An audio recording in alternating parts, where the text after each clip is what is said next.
بسم اللہ الرحمن الرحیم نحمده ونصلی ونسلم علی رسول الکریم اما بعد۔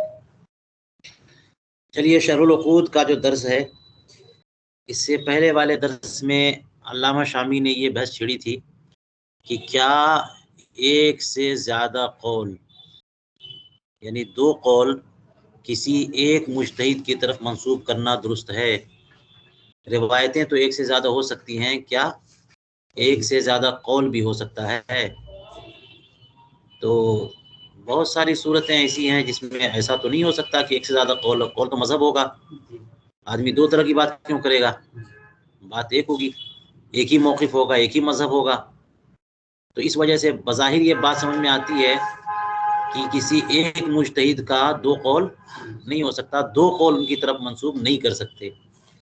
لیکن علامہ شامی اس پر اس طرف گئے ہیں کہ نہیں، ایسا ہو سکتا ہے، ایسا، اور اس کی وجہ کیا ہے؟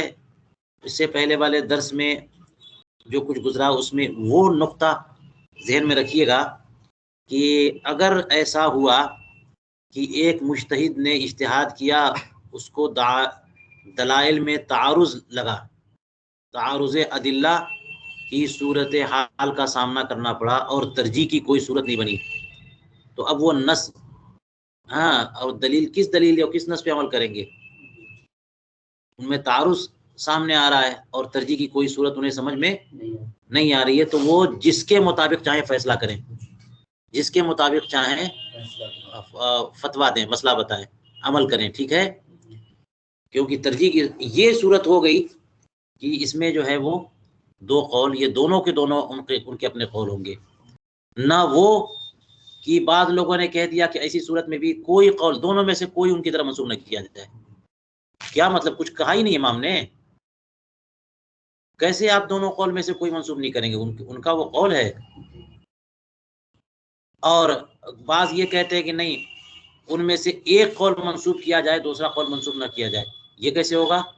ترجیح تو ہے ہی نہیں، یہ تو ترجیح بلا مرجع والی بات ہو گئی۔ تو اس لیے یہ بھی نہیں وہ بھی نہیں، اس کا مطلب یہ ہے کہ صحیح بات یہی ہے کہ ایسی صورت ہو سکتی ہے کہ ایک مجتہد کی طرف دو قول منسوب کیے جا سکتے ہیں۔ اس پہ بڑی لمبی بحث کی انہوں نے، اور اب آج کا درس یہاں سے شروع ہو رہا ہے۔ علامہ شامی فرماتے ہیں کہ اذا تقرر ذلك فاعلم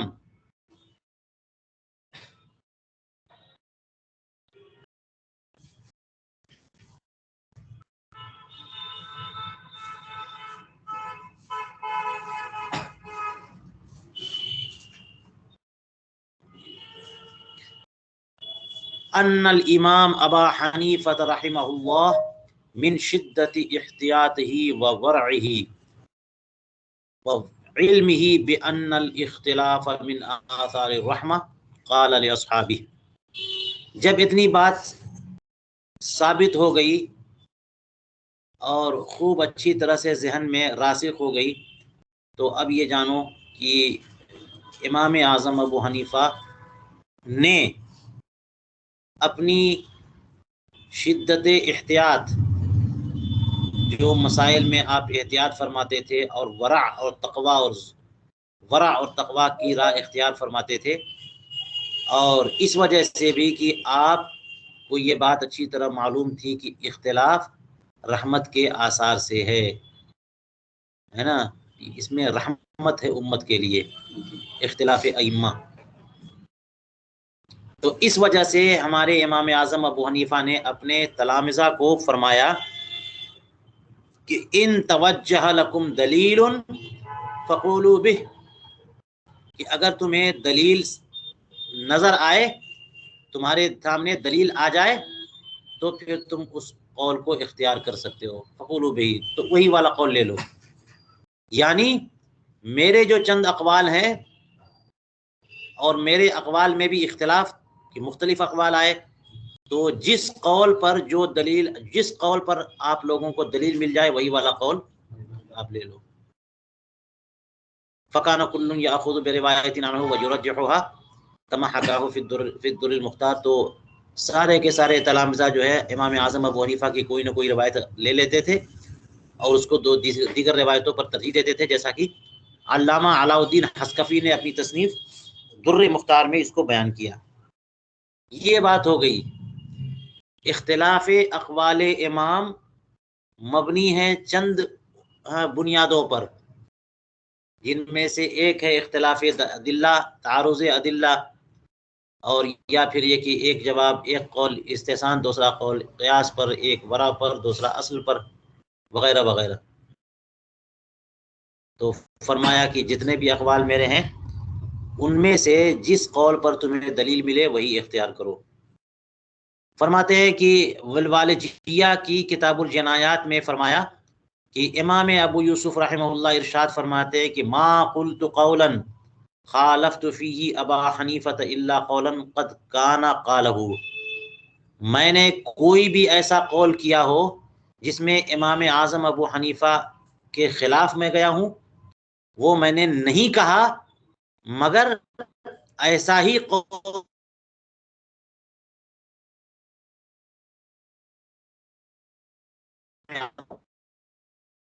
طور پر امام اعظم ابو حنیفہ کے ایک مسئلے میں دو قول ہے، اور انہوں نے ایک قول کو ترجیح دے دی اور اسے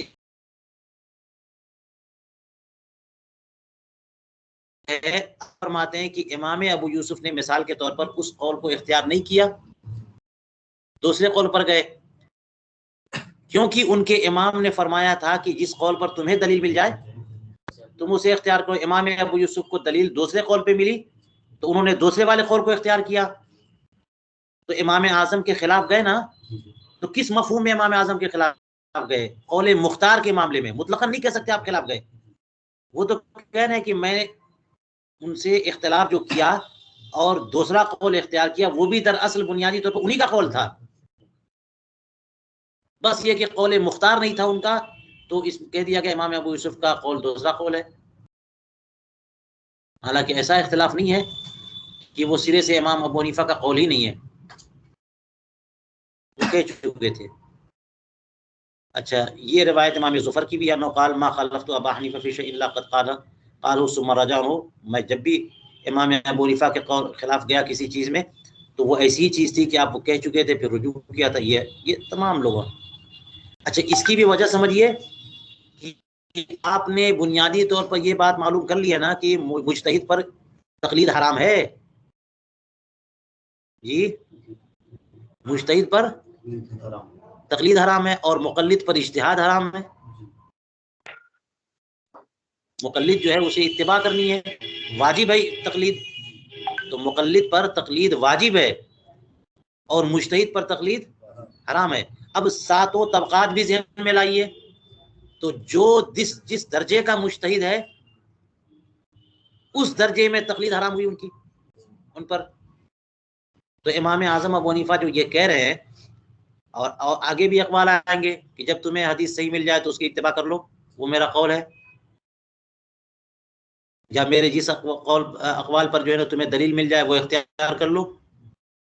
یا ایک جگہ فرمایا کہ میرے کسی قول پر تمہیں دلیل نہ ملے تو اس وقت تک اسے اختیار نہ کرنا جب تک تمہیں دلیل نہ مل جائے۔ تو کیوں کہہ رہے ہیں یہ؟ اسی لیے کہ وہ سمجھ رہے ہیں کہ مجتہدین ہیں یہ، ٹھیک ہے۔ تو اصول میں مقلد ہے تو اصول میں یہ تقلید کرنا ان پر ضروری ہے نا، لیکن جس درجے کے وہ مجتہد ہیں امام اعظم منع فرمانے کی نہیں، تقلید نہیں کرنا، جس پہ دلیل ملے اسے اختیار کرو، کیونکہ وہ مجتہد فی المذہب ہیں، مجتہد فی الاصول، مجتہد فی الشرع نہیں ہے، اس لیے انہیں یہ اجازت ہے، بلکہ استاذ کا، امام کا حکم ہے کہ میرے جس قول پر تمہیں دلیل مل جائے اسے اختیار کر لو۔ لیکن پوائنٹ کی بات یہاں پر یہ ہے نا کہ جتنے بھی اقوال امام اعظم ابو حنیفہ کے قول سے مختلف آئے، اصحاب حنفیہ کے، اصحاب امام اعظم ابو حنیفہ کے، وہ کوئی بھی قول ایسا نہیں تھا جو امام اعظم کے اقوال میں سے کوئی نہ کوئی قول نہ رہا ہو۔ اسی لیے تو کہتے ہیں کہ ساری فقہ امام کی، سارا مذہبی امام کا ہے، سارا فقہ، سارے اقوال ہی ان کے ہیں، بس فرق یہ کوئی نیا قول کر ہی نہیں سکا ہے۔ جو بھی اقوال آئے نا ائمہ حنفیہ کے وہ سب کے سب امام ابو حنیفہ کے ہی مختلف اقوال رہے ہیں، مختلف روایتیں رہی ہیں۔ ہاں جی، چلیے کہتے ہیں کہ فہذا اشارۃ الی انہم ما سلکوا طریق الخلاف، تو یہ اشارہ اس طرف ہے کہ یہ جو اصحاب امام ابو حنیفہ ہیں، یہ امام کے خلاف کی راہ انہوں نے اختیار نہیں کی ہے، انہی کے مختلف اقوال میں سے کسی نے کسی قول کو اختیار کیا ہے اور انہی کی ہدایتوں کی روشنی میں کیا ہے۔ بل قالوا ما قالوا، بلکہ جو بھی انہوں نے کہا ہے وہ اجتہاد سے کہا ہے، اپنی رائے سے کہا ہے، اجتہاد اور رائے سے جو بھی کہا انہوں نے اتباعا لما قالہ استاذہم ابو حنیفہ، ان کے استاد امام اعظم ابو حنیفہ نے جو کہا ان کی پیروی میں کہا ہے۔ اس کو بھی لوگ آسانی سے کہہ دیتے ہیں کہ امام ابو یوسف امام اعظم کے خلاف گئے، وہ جو اختلاف جو آج کل مانتے ہیں، اسی اختلاف ہے یہ تو مکمل جو ہے نا اتفاق ہے، امام کی پیروی ہے، اطاعت ہے، یہ کہاں اختلاف ہے؟ اس کو تو من وجہین اختلاف کہا جاتا ہے کہ امام اعظم ابو حنیفہ کا جو قول مختار ہے جس پر وہ حکم لگا رہے ہیں ہے نا، اس کے مقابل دوسرا قول جو غیر مختار ہے اسے اختیار کیا انہوں نے نظر اور دلیل سے، اور وہ بھی اپنے استاذ کی ہدایت کی روشنی میں، ان کے حکم سے، ان کی مرضی سے، ان کی اجازت سے۔ بات سمجھ میں آئی؟ تو اس لیے امام کی اتباع میں انہوں نے کیا، تو یہ طریق خلاف اختیار کرنا نہیں ہے۔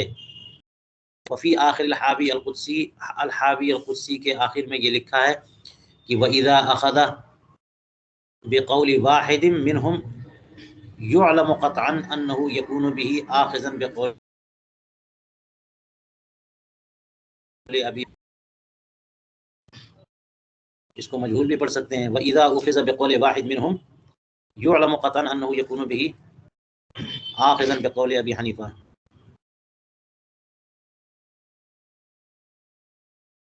یا معروف پڑھیے دونوں کو، اس کا مطلب یہ ہوا کہ ان میں سے کسی ایک کے قول، اور اس میں اگر تمام نسخوں میں منہم ہی ہو،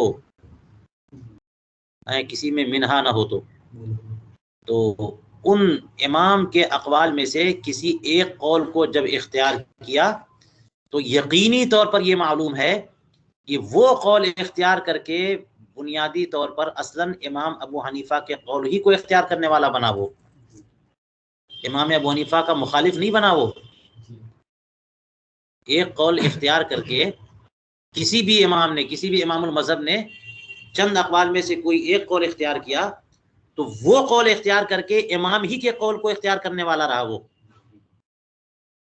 یہ حاوی قدسی میں ہے، اس لیے کہ فرمایا، اس لیے کہ روی عن جمیع اصحابی، امام کے تمام اصحاب سے یہ بات مروی ہے، بڑے بڑے سینئر جو ہیں تلامذہ، جیسے امام ابو یوسف ہیں، امام محمد، امام ظفر، امام حسن ابن زیاد ہیں، سب نے کہا ما قلنا فی مسئلۃ قولا الا وهو روایۃ عن ابی حنیفہ، کسی مسئلے میں کوئی بھی قول ہم نے نہیں کہا، کوئی قول نہیں کیا مگر وہ ہماری روایت ہی تھی امام اعظم ابو حنیفہ سے، امام نے ہی کہا تھا۔ وَأَقْسَمُوا عَلَيْهِ أَيْمَانًا غِلَاظًا، یہ جو بات ہے بڑی مؤکد قسموں سے کہا انہوں نے، ہے نا، یہ نہیں کہ صرف ادباً احتراماً کہہ دیا کہ چونکہ امام نے سکھایا ہے تو قول ہمارا امام کے سکھانے سے ہی ہمیں ملا ہے تو ہم، نہیں، امام کا بعینی وہی قول تھا، قسم کھا کے انہوں نے کہا۔ فَلَمْ يَتَحَقَّقْ اذن فی الفقہ جواب ولا مذہب الا لہ کیف ما کان، یہ بات ہے تب تو فقہ میں کوئی جواب جو ہے وہ نہیں ہے، کوئی مذہب نہیں ہے، مگر سب کے سب انہی کا، جو فقہ حنفی میں جتنے بھی جوابات ہیں وہ سب امام کے جوابات ہیں، ٹھیک ہے، جتنے بھی شرعی مسائل کے حل پیش کیے گئے ہیں وہ سب امام کے پیش کیے گئے، کوئی کسی کا اپنا نہیں ہے، سب امام کا ہے، کیف ما کان، چاہے جو بھی ہو قول۔ وما نسب الی غیرہ الا بطریق المجاز الموافقتی، اور کسی کی طرف بھی کوئی قول منسوب کیا گیا ہو تو وہ اصل میں اس کا قول نہیں تھا، امام ہی کا قول تھا، وہ اسی طور پر منسوب کیا گیا کہ وہ موافقت کی بنیاد پر اسے مجاز قرار دیا جائے گا، مجاز کے طریقے، حقیقت کے طریقے پر نہیں۔ حقیقتاً وہ قول امام کا ہی تھا، مجاز کے طور پہ وہ ان کی طرف منسوب ہو گیا کہ امام ابو یوسف کا قول ہے، امام محمد کا قول ہے، اصل میں تو امام کا قول ہے للموافقتی، کس لیے؟ کیونکہ وہ اس سے موافق ہیں۔ جیسے مثال کے طور پر کوئی کمپنی جو ہے کوئی نیا پروڈکٹ بنائے، کوئی نئی چیز ٹیکنالوجی میں آ جائے تو اس کا پورا فارمولا اور کیسے بنے گا، کیسے کیا ہوگا، اس کا کنسیپٹ کیا ہوگا، یہ ساری چیزیں انوینشن میں ہوں گی نا، ایجاد کی جائیں گی تب ہوگا۔ تو جو ملک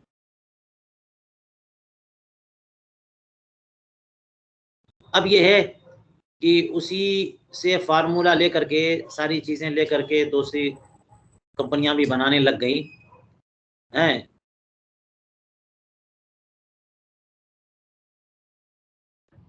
کمال اور ایجاد ہے نا، یہ انہی کی طرف سے جو اصل قائل تھے یا اصل موجد تھے، بات سمجھ میں آئی؟ یہ چاہے لوگ کاپی کرتے رہے، تو جتنے بھی اقوال فقہ میں پائے جاتے ہیں وہ سارے کے سارے اقوال امام کے ہیں۔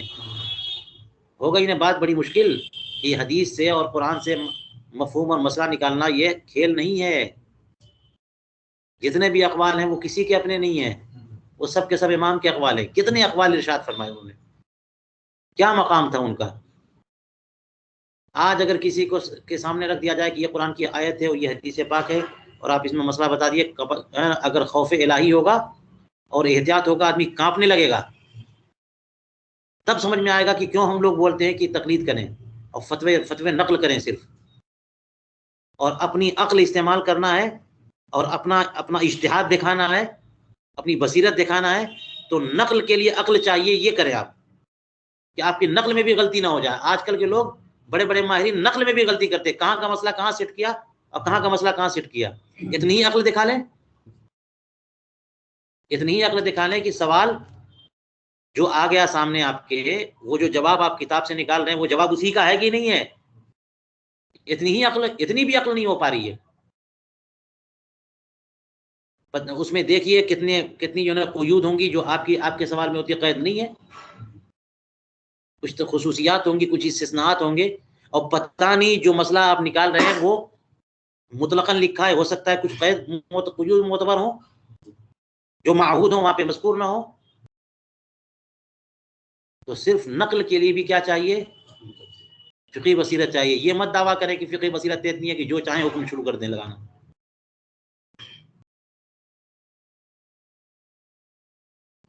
چلیے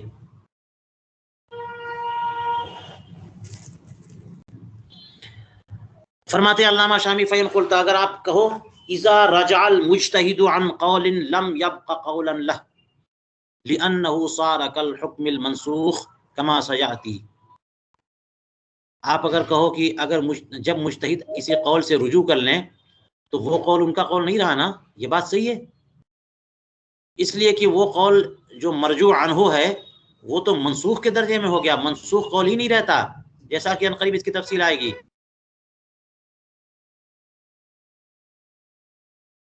مخالفین فی لیس مذہبہ، تو جو امام کے اصحاب امام کے خلاف جو دیگر اقوال اختیار کرتے ہوئے جو قول لیتے ہیں اس مسئلے میں، وہ امام کا مذہب تو نہیں ہوا، وہ تو ان کا اپنا مذہب ہوا۔ بل سارت اقوالہم مذاہب لہم، بلکہ یہ ان اصحاب امام کے اقوال ان اصحاب امام کے مذاہب ہوئے، یہ امام کا مذہب نہیں ہوا، یہ ان کا اپنا قول اپنا مذہب ہوا۔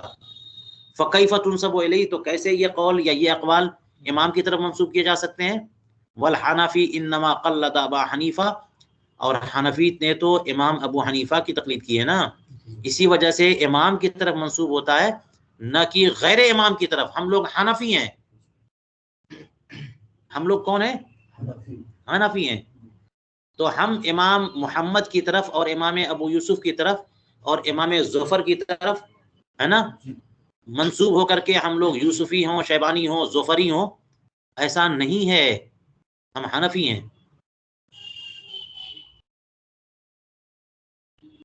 تو اسی طرح سے جب امام نے کسی قول سے رجوع کر لیا تو وہ حنفی قول تو نہیں رہا، یہ ایک اعتراض، اور یہ بہت ہی اہم اعتراض ہے، بہت اہم سوال ہے۔ علامہ شامی فرماتے ہیں کہ یہ تو میرے لیے بھی ایک مشکل سوال تھا، قد کنتو استشکلت ذالک، اس کو میں نے بھی مشکل قرار دیا اور مشکل سمجھا، وَأَجَبْتُ عَنْهُ فِي حاشیتی، اور میں نے اپنے حاشیہ رد المطار میں اس کا جواب دیا ہے۔ کیا جواب دیا؟ بأن الامام لما امر اصحابه بان ياخذوا من اقواله بما يتجه لهم منها الدليل عليه صار ما قالوه قول الله لابتنائه على قواعده التي اسسها لهم فلم يكن مرجوعا عنه من كل وجه۔ جواب یہ دیا کہ جب امام نے اپنے تلامذہ کو حکم دے دیا کہ امام کے اقوال میں سے وہی اقوال اختیار کریں جن پر ان کے لیے دلیل متجہ ہو، دلیل سامنے نظر آئے، دلیل مل جائے، جو قول ان کے لیے ہے نا مبرہن ہو، ٹھیک ہے، کہ جس قول کی پشت پر انہیں دلائل مل جائیں، تو وہی والا قول اختیار کریں۔ یہ کس نے کہا تھا؟ امام نے کہا تھا نا۔ جب امام نے اپنے تلامذہ کو حکم دے دیا تو اب ان اصحاب نے جو کچھ بھی کہا وہ قول امام کا ہو گیا، کیونکہ امام ہی نے کہا تھا ایسا کرنا۔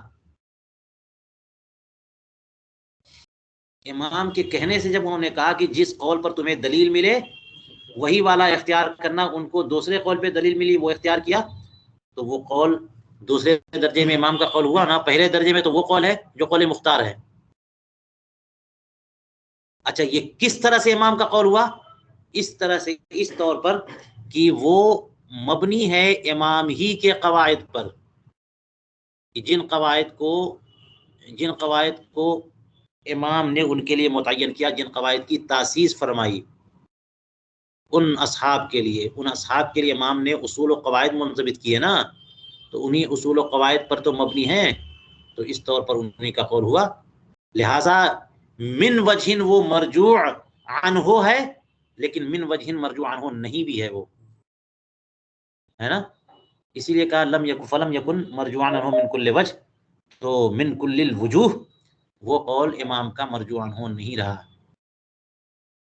خود انہوں نے اختیار کیا اور اپنے لیے اس سے رجوع کیا، قوم کے لیے، امت کے لیے رجوع کیا، لیکن اپنے اصحاب جو مجتہدین فی المذہب ہیں ان کو کہہ دیا کہ جس قول پر تمہیں دلیل ملے وہ قول اختیار کرو۔ تو آپ نے راہ چھوڑی نا لوگوں کے لیے، امام ہی کی ہدایت اور جو ہے نا رہنمائی میں یہ سب ہوا نا، اس طور پر ان کا قول بھی ہو گیا۔ فرماتے ہیں وَنَظِيرُ هَذَا مَا نَقَلَهُ الْعَلَّامَةُ الْبِيرِي فی اول شرحہ علی الاشباح عن شرح الہدایہ لابن شحنہ الکبیر والد شرح الوہبانیہ و شیخ ابن الحمام ونص۔ اس کی نظیر بتا رہے ہیں، یہ جو بات ہے نا اس کی نظیر جو علامہ بیری نے اپنے حاشیہ اشباح میں شروع میں لکھا، اور کہاں سے نقل کیا علامہ بیری زادہ نے؟ ابن الشحنہ کبیر کی جو شرح ہدایہ ہے، جو شارح وہبانیہ کے والد ہیں ابن الشحنہ الکبیر، ان کی شرح ہدایہ سے نقل کیا، جو ابن الشحنہ الکبیر جو ہے نا امام ابن حمام کے شیخ بھی ہیں، اور اس میں ونصہ اس کی عبارت یوں ہے: اذا صح الحدیث وکان علی خلاف المذہب عامل بالحدیث ویکون ذلک مذہبہ ولا یخرج مقلدہ عن کونہ حنفیا بالعمل بہ۔ فرماتے ہیں کہ جب حدیث پاک صحیح سند سے ثابت ہو جائے اور مذہب کے خلاف ہو تو مذہب پر عمل نہیں کرے گا، حدیث پہ عمل کرے گا، اور وہی حدیث پاک کا جو مستفاد ہے، جو مفہوم ہے، وہی وہ مذہب ہوگا، اور اس امام کا مقلد حنفی ہونے سے باہر نہیں نکلے گا، بالعمل بھی، اس حدیث پاک پر عمل کرنے سے۔ یعنی اس کا مطلب یہ ہو کہ جب حدیث پاک صحیح ہو تو اس حدیث پاک پر عمل کرو اور پھر بھی آپ حنفی رہو گے، ٹھیک ہے۔ فقط صحا، اور یہ بات صحیح سند سے ثابت ہے امام اعظم ابو حنیفہ سے کہ انہوں نے بھی فرمایا اذا صح الحدیث فهو مذہبی، وقد حکا ذلك الامام ابن عبد البر عن ابی حنیفہ وغیرہ من الائمہ۔ امام ابن عبد البر صاحب التمہید نے یہ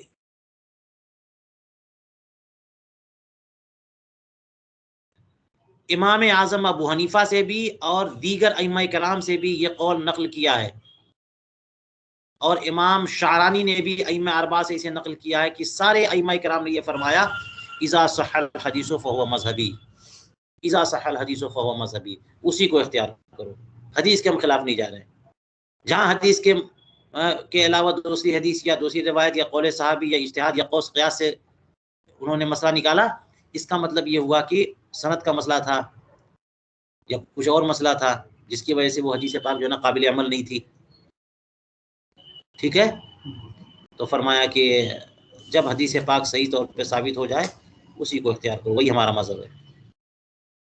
یہ حدیث پاک جو ہے نا، یہ قول ائمہ کرام کا یہ نقل کیا ہے متعدد لوگوں نے، اور اعلیٰ حضرت امام اہل سنت مجدد دین و ملت امام احمد رضا فاضل بریلوی رضی اللہ تعالیٰ عنہ نے اسی موضوع پر ایک رسالہ لکھا، الفضل الموہبی فی معنی اذا صح الحدیث فہو مذہبی۔ اس رسالے کا مطالعہ بھی لازم ہے آپ کے اوپر، جیسے کہ دوسرا رسالہ اجل الاعلام بان الفتوی مطلقا علی قول الامام، اس رسالے کا بھی مطالعہ واجب ہے، لازم ہے۔ جی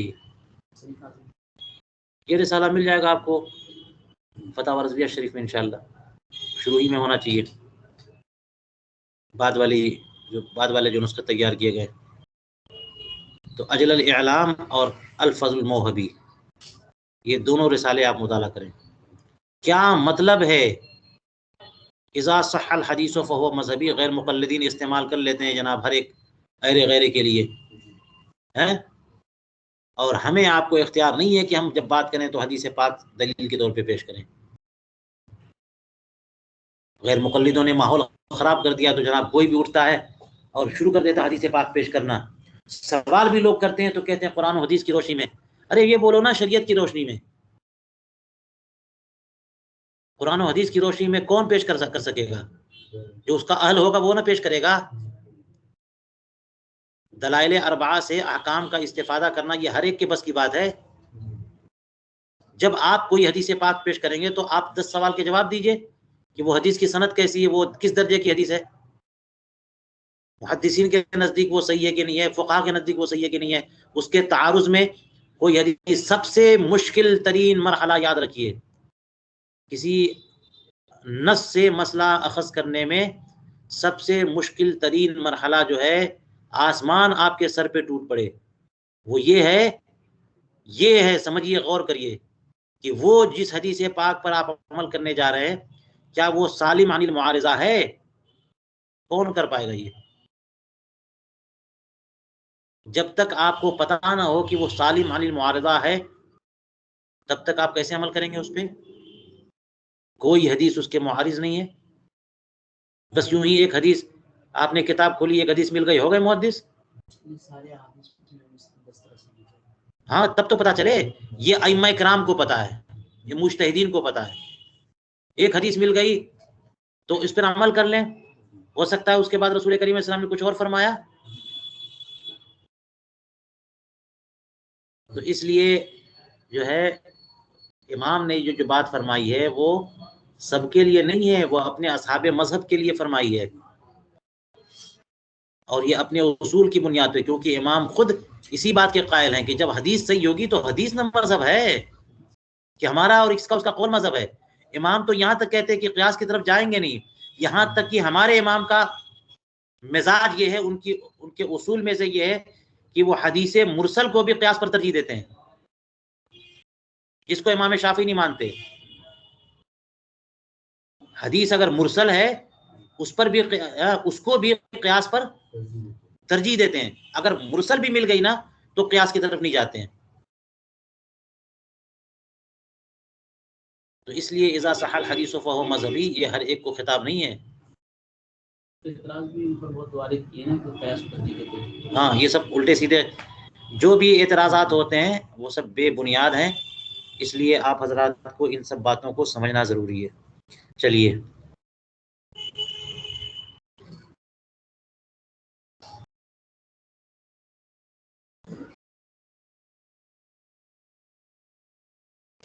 چلیے اسی پر ہم آج درس روکتے ہیں اور اسی سے انشاءاللہ کل یہیں سے درس شروع کریں گے. کل تو کہہ کر کے علامہ شامی اس پر کیا کہنا چاہ رہے ہیں، جو کچھ کہنا چاہ رہے ہیں میں نے ابھی خلاصہ بتایا آپ کو. چلیے جتنے مجتہد ہیں سارے محدث. جی بتائیے کسی کا کوئی سوال؟ ہاں ایک منٹ میں ذرا ریکارڈنگ بند کر لوں.